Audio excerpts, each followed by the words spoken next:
Let's get started, everyone. Today is going to be a very important discussion about insulin resistance. And the reason why this is such an important topic is because there are a few things that really significantly impact your overall health and your um, basically your ability to prevent diseases, and this is one of them. So this is a discussion that I think you're probably going to want to take some notes. You might want to write some things down, and I also want to say for anyone who has questions, mark them down and we will answer those at the end. All right, so let's go ahead and jump in. What exactly is insulin resistance, right?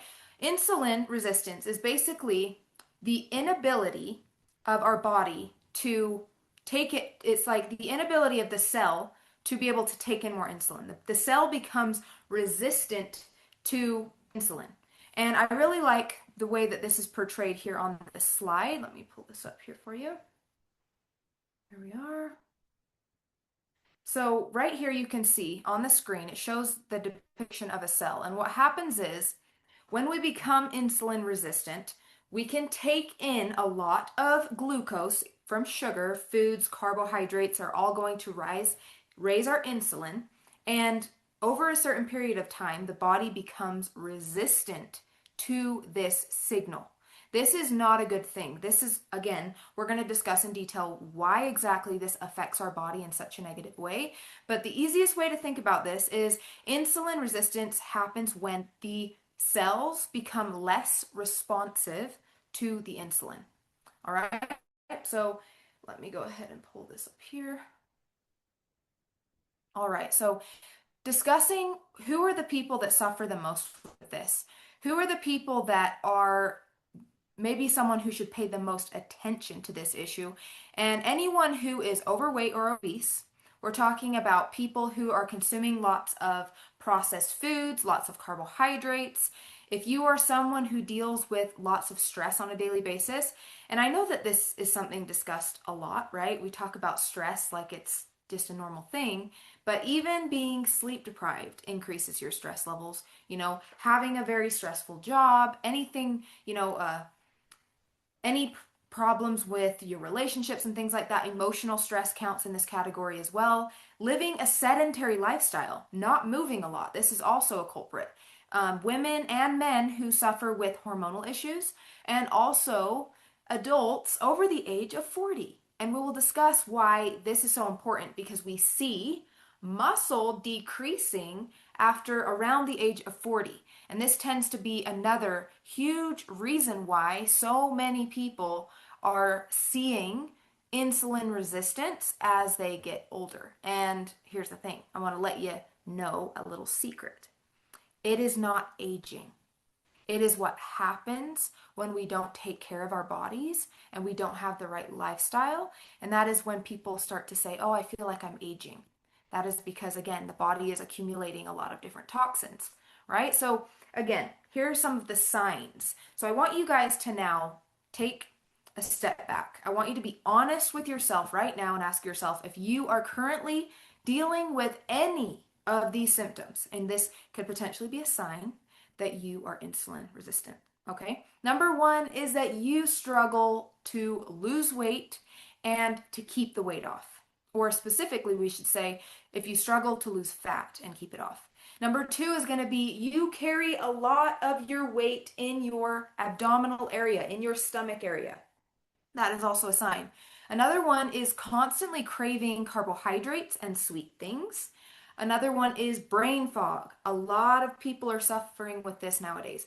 You just can't focus. You walk from room to room and you forget what you're doing. Things like that.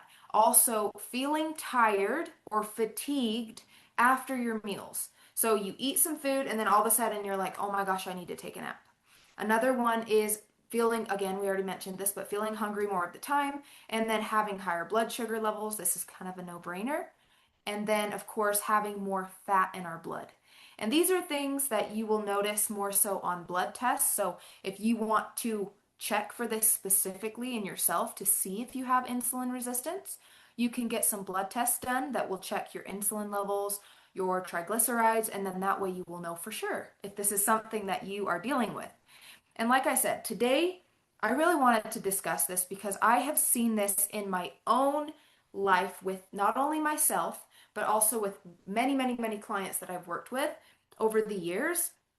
I'm going to discuss this more in detail, but people who deal with insulin resistance have so much of a harder time going through life because your body is going to be dealing with more stress, more weight gain, which leads to, again, it's like this cascade of just this negative cycle of feeling stressed, gaining weight, feeling bad about it, and then we just keep going through this negative cycle.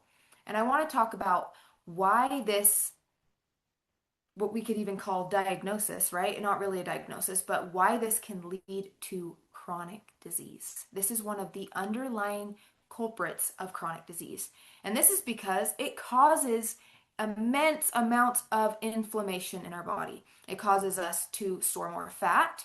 Fat leads to more inflammation, and again, the cycle continues.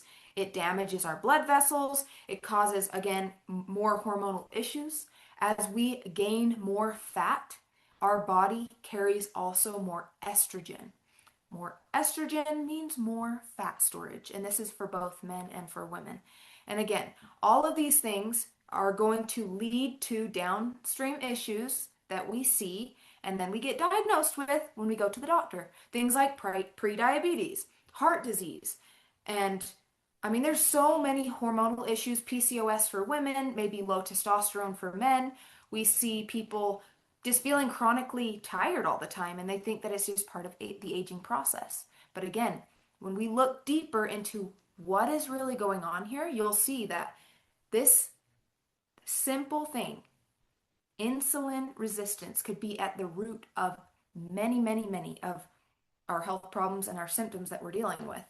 All right, so again, you guys can see here, I really like the depiction of these visuals here. So if you guys can pay attention to the presentation, because I really want you guys to get a visual of kind of what is happening in our body, what is the process that we're going through when we take in a certain amount of food, right? And then how the body makes energy, because that's the thing. We're taking in food, and it's the body's job, right, to break that down into usable energy.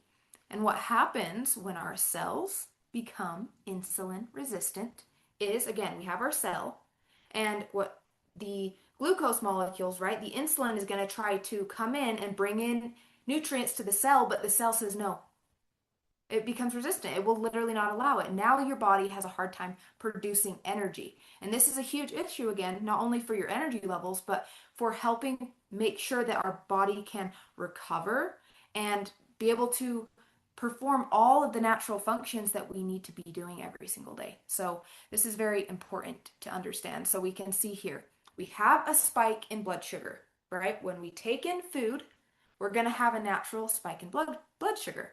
So the pancreas then is going to release insulin into our blood. Okay, this is what's going to help push that energy into your muscles. But when we have insulin resistance, the body says, no, no, no, you can't enter here. And so it goes to the liver. And if it can't go to the liver, guess where it goes? Fat storage, right?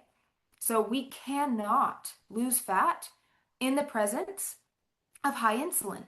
So you can see here, if we have high insulin in our blood, because our cells are saying, no, we can't take any more insulin, then guess what? We are going to struggle significantly with losing fat because our body's basically saying, yeah, no, we can't burn fat. Our cells said, no, we can't take any more insulin. So this is extremely important for us to understand that process. All right, moving on to, again, I love discussing this, and that is the topic of muscle. And I know recently in the past little while, if you've been on, the past few calls, you've heard us talking about muscle tissue.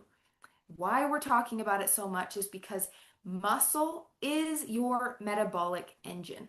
I want you to think of muscle like a sponge.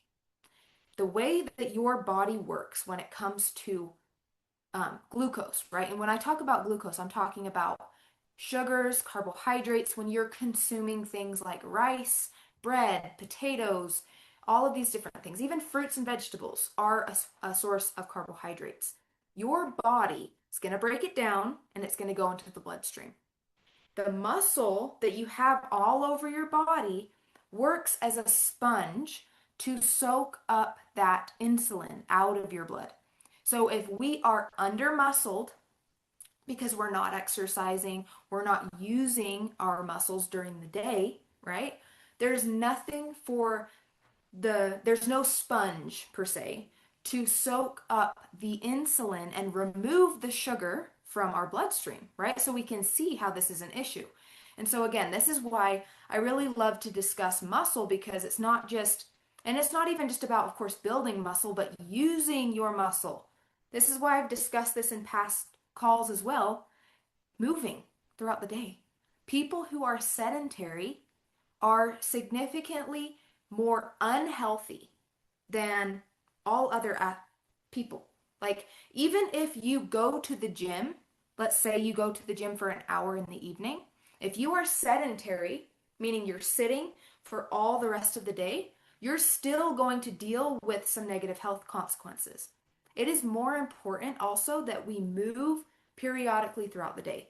So if you do have a desk job, if you are someone who has to sit for long periods of time, make sure that you're splitting up the time in your day to make sure that you're standing.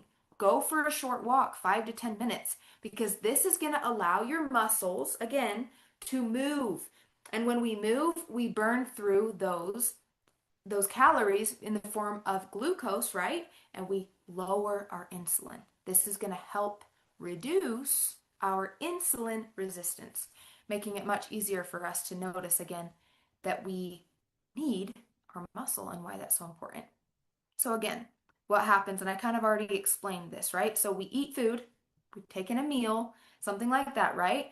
Then we have the blood sugar spike, but when we have that muscle, it allows us to absorb more of that so that we're not shuttling so much of that insulin into our fat cells.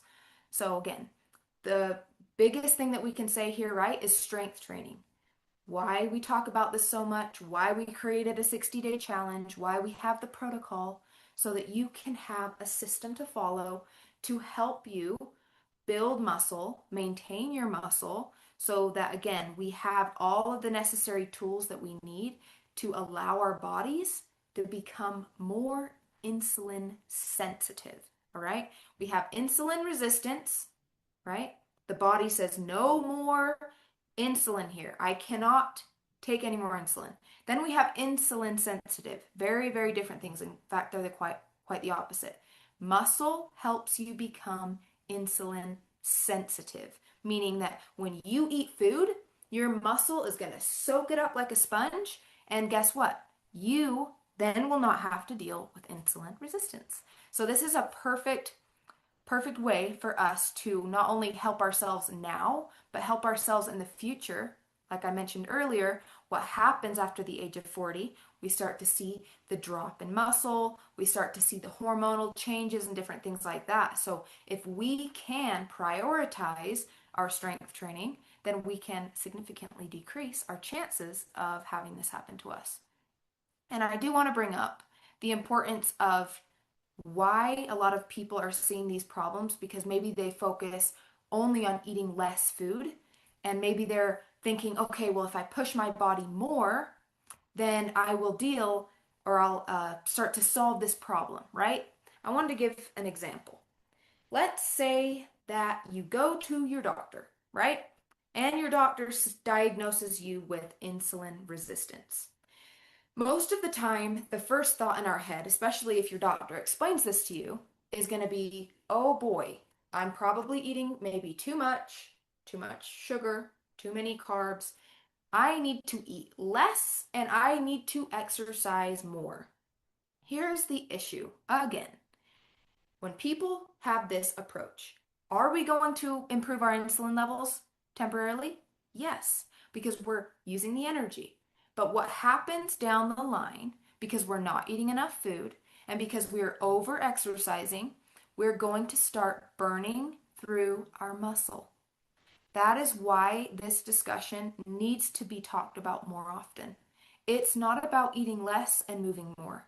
It's about eating right and moving the right amount. Because overdoing it is just as bad as underdoing it when it comes to exercise as well as eating. That is why we talk about this so much. Protein is your best friend, right? And eating enough food. The body needs nutrients in order to function. And if we don't get enough nutrients, we start robbing the body of what it needs, and it will go straight to eating your muscle, to getting those nutrients, because that is where it's going to go to first in order to get the amino acids and the protein that it needs in order to keep you alive and keep you functioning. So, again, very, very important. So, it's not about being so restrictive, it's about how we can be smarter so that we are not only saving our muscle tissue, making sure that we keep that muscle, but also preserving our energy and our hormones. Because again, all of these things are affected. Your hormones are so affected when we undereat. I see this very, very often when I'm training clients, specifically women who are in the age range of maybe 40 to 60 when they're going through perimenopause and menopause. Women start to notice the weight gain, right? I'm sure many of you guys, in fact, if you can relate with this, I want you guys to put a 1 in the chat for me if you can relate with this. You are hitting that point where you're going through perimenopause, you're hitting 40, 45, 50, and you start to notice that the same things that you were doing before aren't working. You're gaining weight, you're having some issues come up, maybe with your mood. Maybe you're noticing like, oh, I'm feeling more sad more of the time. I'm feeling kind of depressed. Maybe you're noticing that your skin's changing, right? The difference in our skin, even maybe like oiliness or dryness of the skin. We can notice that again, the I want to say the tightness, but like the tone of our muscle tone is going down. You're noticing that you're just not feeling as tight and strong as you were before, right? And you're putting on fat, right? I know that a lot of women deal with this because I've seen this firsthand with many, many clients. And this is because the first thing that happens when women hit 40 and they start to gain weight, guess what they do? Oh my gosh. Oh my gosh, look, my pants aren't fitting the same. My shirts, everything's getting tighter. Okay, they stop eating. They start eating less food. And not only do they do that, they start working out almost every day and pushing themselves too much, right? Now we create even more problems with our hormones because your body is like, oh my gosh, I have not only am I dealing with a decrease and I'm going through these hormonal shifts, but now I don't have the right nutrients to deal with this. Now I don't have the right amount of protein to try to preserve the muscle that I do have. So you can see why this is a huge problem for women and why there hasn't been enough people talking about this to help women through this process, through this natural process as we shift, our hormones shift during this transitional phase in our life. And it doesn't have to be this crazy whirlwind that a lot of people say it has to be. In fact, if you do some research on women who go through this transitional phase and they do it the right way, meaning that they make sure they take care of their strength training, their nutrition, their rest and recovery, they're getting the proper supplementation, you will see a significant difference in the women that do these things. Because again, if you support your biology and your hormones through this process, it's going to be as if you're just going through, okay, maybe you notice a couple things here and there, but your symptoms will be dramatically different when you take care of this process. So now let's tie in the importance of supplementation because we've talked a little bit about the lifestyle things. And I know if you've listened to the past few calls, you're probably starting to catch on to the drift, right? You're saying, okay, it's pretty clear to me now that I need to be strength training, right? I need to be walking during the day. I need to be eating my protein. All of these things are important. Once we create the solid foundation, right? And the solid foundation is our lifestyle, right? We're strength training 3 to 4, maybe even 5 days a week, depending on the person. We are making sure that we're getting 8,000 to 10,000 steps per day. We're staying hydrated. We're sleeping, right? I remember I said this is extremely important. Sleep deprived people will become literally pre-diabetic. There are scientific studies proving this. So if you don't think that sleep matters, now you know sleep matters.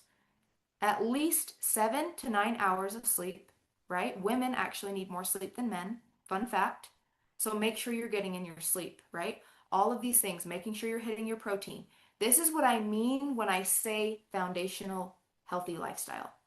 Okay, we get this secured. Now, that is when we can add this amazing, amazing supplement. Does this mean that this isn't going to work if you do those other things?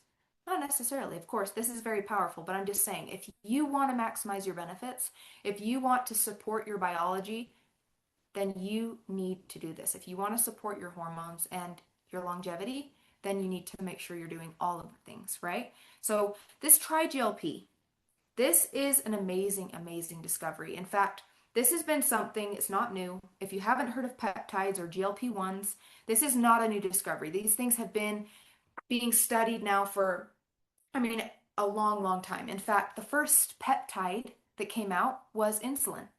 We're talking about 100 years of research on insulin alone, which is a peptide. But now we're talking about GLP-1s that are specifically to target helping the metabolism and the metabolic health. Your metabolic health is how does our body respond to energy? And by energy, I mean when we take in food, right? How is our body metabolizing this? How is it breaking it down, digesting it, and then how is the body utilizing that to create energy, to create either disease or to create healing and regeneration, right? So GLP-1, that is the first thing that we have here in this peptide. And GLP-1 is amazing at supporting blood sugar balance. It is also great for helping reduce cravings. People also report feeling, of course, less hungry when they're taking a GLP-1 because it slows down your gastric emptying. Basically, something similar to what high fiber diets would do for you, right? We slow down the digestive process, allowing you to have slower and less dramatic insulin spikes. We talked about this in the beginning, right? The more that we can control our insulin rise and fall, the more that we can start to control energy levels and also fat gain or fat burning. So extremely important. Right? Now we can talk about GIP, right? This is a little bit different.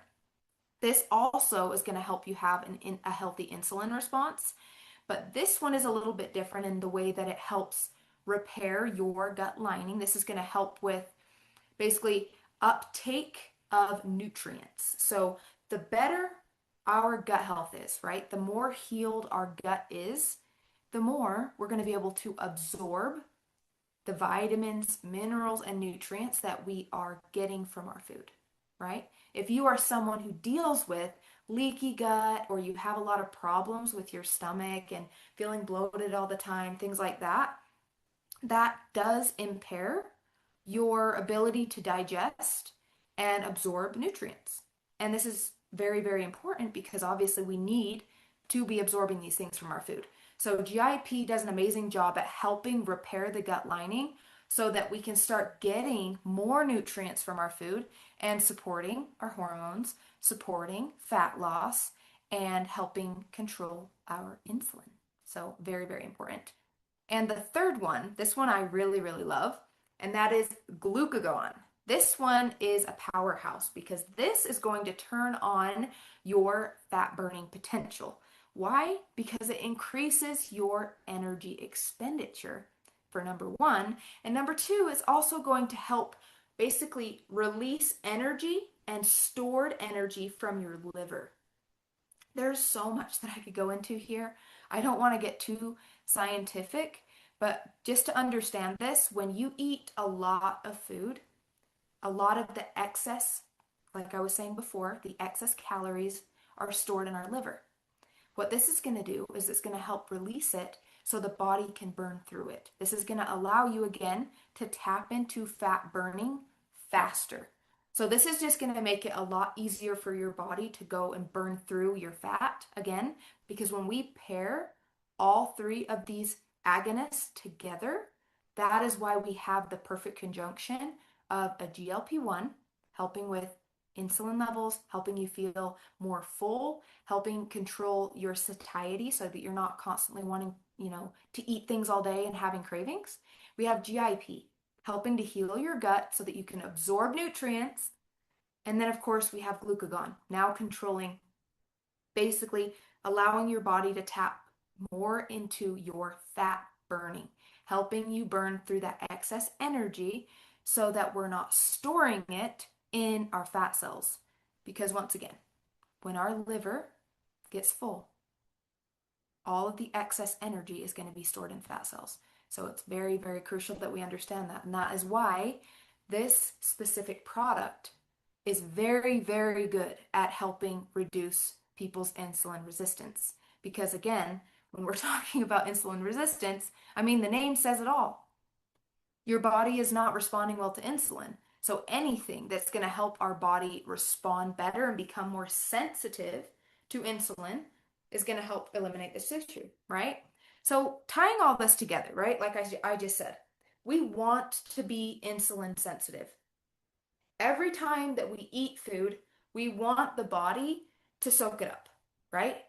And be able to take the food that we're eating, turn it into usable energy, allow us to feel energized, allow us to feel like everything that we're taking in is giving us energy instead of making us drained, right? There's another big difference, right? The food that we're taking in, we want to feel energy after we're eating.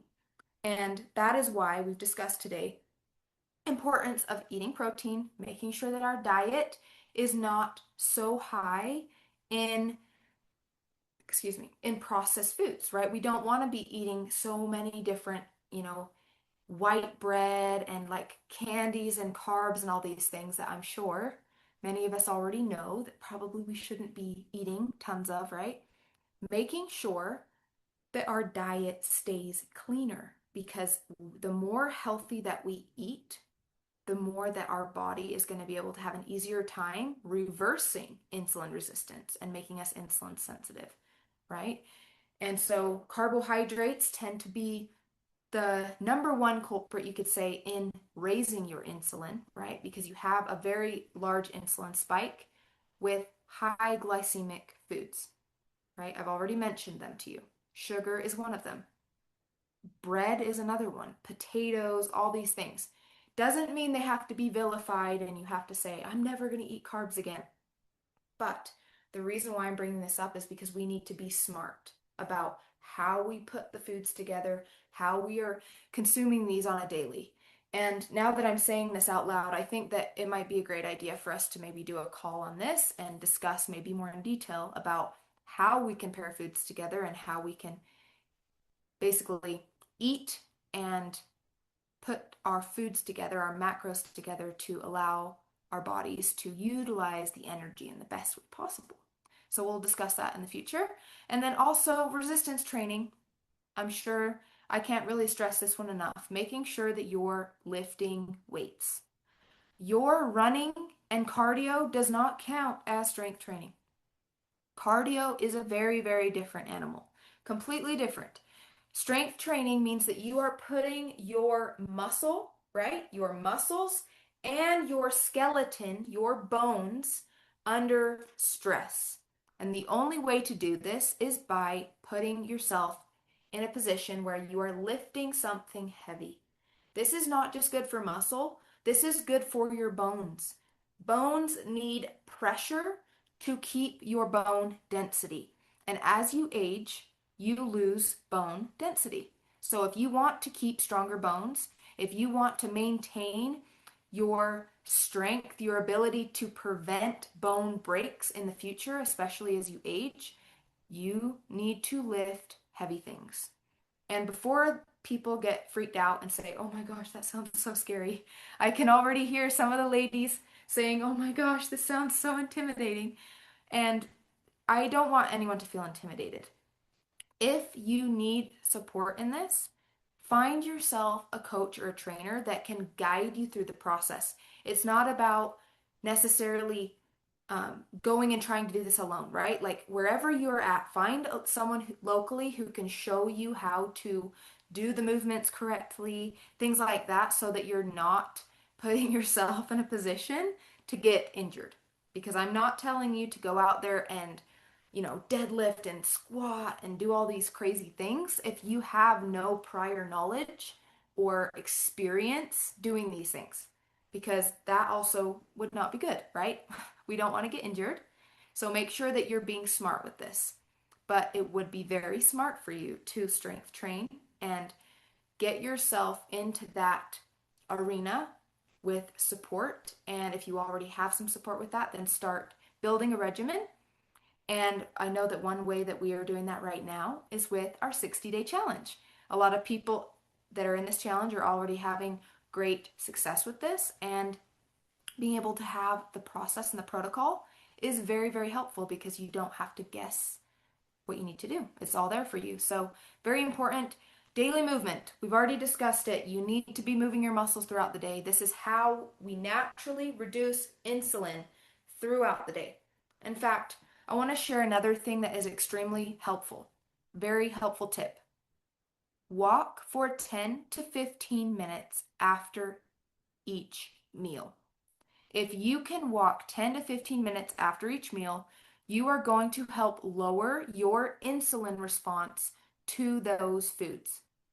This alone makes a huge difference, again, especially when you do it consistently. Because, again, we have the rise and fall of our insulin, but over time, if you can decrease that insulin level by going on a walk, you're going to notice, wow, I'm less bloated. Wow, I have a lot more energy than I used to.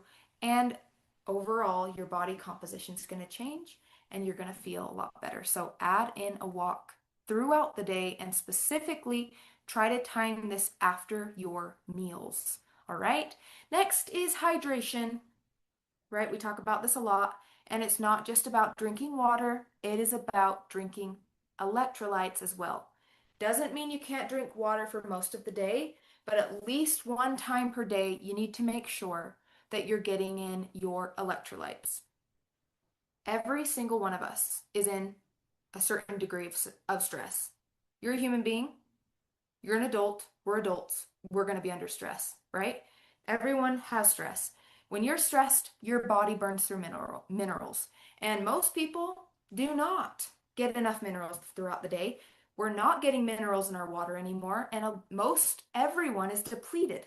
So you need to be replacing this, and you do this by making sure you're getting electrolytes. You're going to get your magnesium, you're going to get your potassium, and the right amount of sodium, the balance, right? And you can do this through, electrolyte packs. You can do this through mineral salt. Mineral salt is also a great way to get in minerals into your water. Just taking a quarter teaspoon in the morning, put it in your water and drink it. Making sure you're doing these things, you're going to notice a difference in your overall hydration. Because again, a lot of people drink a ton of water and they find that they still feel dehydrated. And it's because you're not getting minerals. Minerals and salt are what pull the water into your cells. If you want to actually hydrate, you need the water to go into your cells. So again, hydration is water with electrolytes or water with mineral salt, and that is going to make a huge difference in your energy and how you feel. Sleep. Sleep is another one that I've already discussed, and that is extremely important. And I've already mentioned this 7 to 9 hours. When the body is sleep deprived, your body acts like it is insulin resistant. In fact, when you do, literally, they've done studies. You can wear a glucose monitor and you can check it yourself if you want to test this out. Someone who sleeps less than 5 hours a night, 5 to 6 hours a night, they wear a glucose monitor and they will notice that that person acts like someone who is insulin resistant just from not sleeping. Why does this happen? Because your stress levels are high. And when we have high stress, whether this is, again, from a very stressful life, it can be from not sleeping, right? That is what is going to cause your body to not be able to respond as well to food, to glucose, and to insulin. So if we can simply sleep more and sleep better, we can eliminate that altogether. So make sure that you really do your best to focus on sleeping 7 to 9 hours. And for women, again, women tend to need more sleep than men.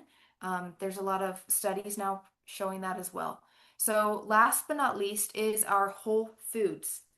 We've already discussed this a little bit, and that is reducing processed foods. The way that I like to think about this is food is information, right? It's not just calories. When we eat food, the type of food that we're taking in matters. Why? Because if I were to eat this, right? If I were to eat plastic, my body doesn't know how to break this down and doesn't know how to use this as fuel, right?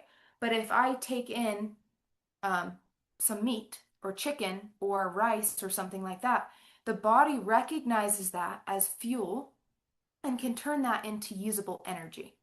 So processed food, and this could be seed oils, this can be ultra processed foods, the body doesn't recognize that the same because the information going into your cells and into your body, the way that it's breaking down is very different than whole foods.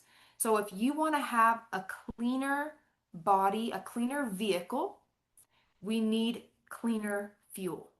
It's the same thing. I love having this analogy. If your car is a vehicle, the car runs better when you use clean fuel. If you use dirty fuel, the car is eventually going to break down. And we have to ask ourselves, how are we treating ourselves? How are we taking care of our vehicle? Right? Because most of us, if we're being honest, we don't treat our bodies like we would a Ferrari or that we would treat a nice car, right? We don't treat ourselves that way. And this is an issue because we only have one vehicle.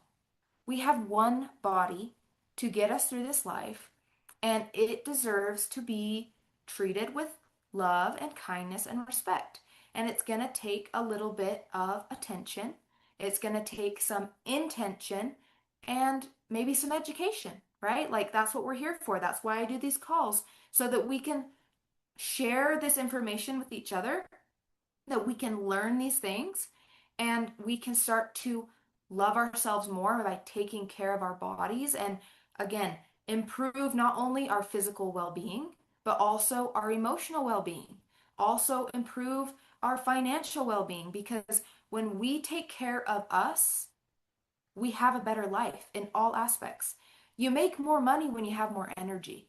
You make more money when you have more mental clarity and you have better ideas and better execution, right? So all of these things tie into one another. It's not one or the other. Personal development is is taking care of our health, right?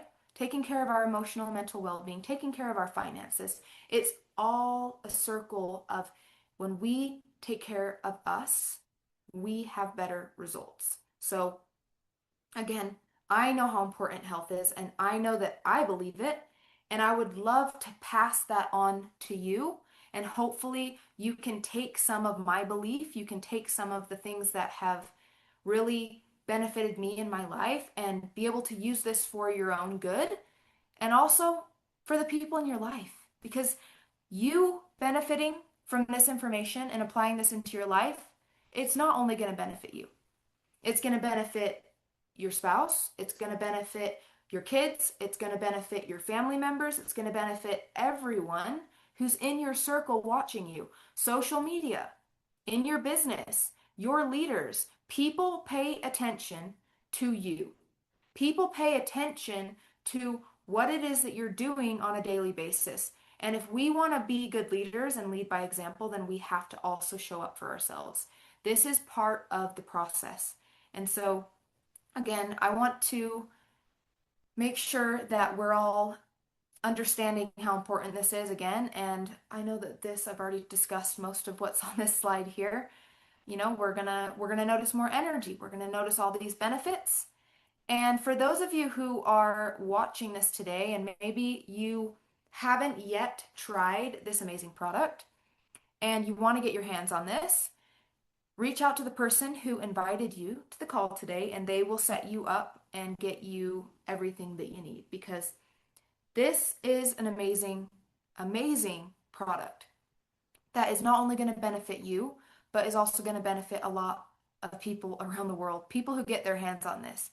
And it's not just about sharing the product again, it's about sharing what it is that you're learning in this process, being a part of this team, being able to be engaged in this, community and the challenge, right? And the protocol, all these things that you're learning in this process are all designed to help you improve not only yourself, but your business, right? Because we get to share this, to improve our health, but also allow other people to turn this into a business, right? And to make it's like I like to call it the win-win. Something that can help people win financially, mentally, emotionally, and physically. That to me is a success. That we get to be at this point in time where we have access to amazing products that are scientifically proven, and that we get to learn from each other, right? Because everyone here has something amazing that they offer, something that they can teach, something that they can help someone with, and that is what we get to do. So I'm really, really happy about that and excited that we get to do this together.